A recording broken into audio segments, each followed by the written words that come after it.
So let me tell you something. Thank God on January 20th, there's a new sheriff in town. Amen. Welcome back to the Black Coffee Podcast. We're diving into some pretty heated topics, inspired by a speech I recently came across. A lot of you have been asking me to weigh in on the current state of, well, everything, so let's get into it. It's Mike Fody, and I'm from Buckingham Township, and I honestly don't know what country I'm living in anymore. You made this statement, of course, you've heard it so many times tonight, people violate the laws anytime they want, and you said it so cavalierly, so arrogantly. Of course, Mr. Harvey voted with you. Can you look at me, please? You disrespected the other voters. Thank you. A little bit of respect. You know, I agree. You don't get punished anymore. That's where the country is because of the losing liberal left policies. One state steal less than $900, it's okay. I go to Home Depot the other day to buy a tool, it's locked up. I asked the guy why. Oh, they come in shopping carts, they load it up, and we can't stop them. We're not allowed to do anything. They're the garbage policies you people endorse, okay? Oh, but you know what? If you're a conservative Christian grandmother and pray outside an abortion clinic, you get 10 years under the FACE Act. That's a fact. Yeah. That's really fair, isn't it? So let me tell you something. Thank God on January 20th, there's a new sheriff in town. Amen. I know this pains you losing liberals, but you're going to have to get some TDS training. It's called Trump derangement syndrome. Because there's not going to be any more DEI. There's no more men and women's sports.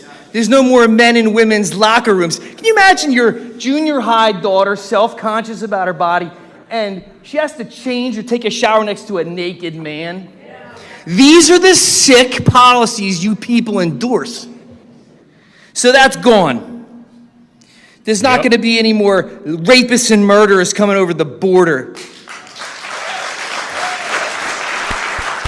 And I just got word that the illegal immigrant just got sentenced for Lake and Riley. See, that's something you should cheer for, guys, not just look at me. No more illegal aliens on the voter rolls. That was a great one, wasn't it? You're fighting to put them back on.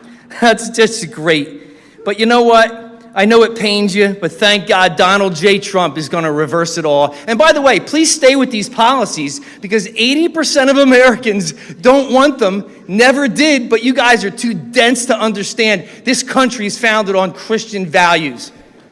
Thank you. That was Mike from Pennsylvania. He said a lot there, and it struck a nerve with me. I don't want to just echo what he said, but let's unpack what he's getting at because it is important. The erosion of consequences. Mike touches on a core issue, the idea that there are no real consequences for bad actions anymore. He mentions petty theft being rampant. It's not about the dollar value of a stolen tool. It's about the message this sends, that society is not serious about enforcing the rules. When there are no consequences for small crimes, this creates an environment where more serious crimes can occur. This lack of accountability has a corrosive effect on the fabric of our communities. Unequal application of the law. He also makes a crucial point about the unequal application of laws. He speaks of a Christian grandmother facing harsh penalties for praying outside an abortion clinic, while criminals seem to get a pass. This isn't about whether you agree with the grandmother or not, but is about the imbalance in how laws are being applied. It undermines the idea of justice and fairness. Now, Mike talks about how losing liberal left policies are to blame. While labels can often be divisive, there's a key truth to what he's saying. It's not really about left versus right. It's more about a set of policies that prioritize certain outcomes, sometimes regardless of their impact on society's structure. The issue of identity politics, he goes on to mention DEI, men and women's sports, and locker room issues. These are not just culture war issues, They speak to a broader trend of how identity politics can be weaponized to push agendas that don't serve the majority. For example, the debate over biological women competing against biological men is a good example of where policy making ignores the basic realities of human biology. We can't allow our culture to become a place where protecting women and girls is considered hateful. Open borders and the rule of law. The comment about rapists and murderers coming over the border can be polarizing, but the core issue here is the lack of secure borders and the enforcement of our immigration laws. It is not hateful to want secure borders. The fact that a man who had previously been deported was able to commit a crime is evidence that something needs to change, as the speaker in the video indicates when referring to the killer rapist illegal immigrant who murdered Laken Riley. Mike concludes with a call for a return to Christian values. Now, I'm not here to preach to anyone, but what he's really talking about is a return to core principles that have made our nation strong. That is, respect for the law, personal responsibility, and a sense of community that is based on shared values and the truth. These are things that all of us, regardless of our background or beliefs, can support. The importance of local action. Mike's point that change has to start at the local level, absolutely essential. National politics get all the attention, but so many issues that affect our lives get decided at the local level. We, as citizens, need to participate in our communities. Look, the frustration we heard in that clip from Mike is not unique. Millions of people across the country feel like their voices are not heard, like the rules don't apply to everyone equally. This is not a partisan issue. This is about the fundamental principles of our society.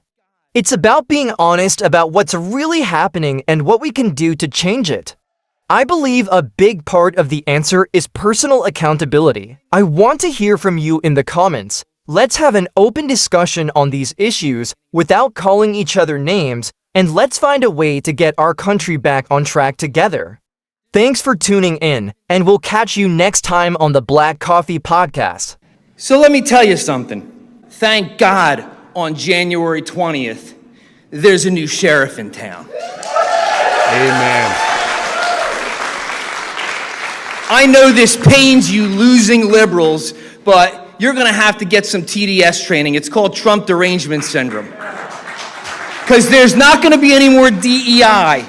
There's no more men and women's sports. There's no more men and women's locker rooms. Can you imagine your junior high daughter, self-conscious about her body, and she has to change or take a shower next to a naked man? These are the sick policies you people endorse. So that's gone. There's not going to be any more rapists and murderers coming over the border.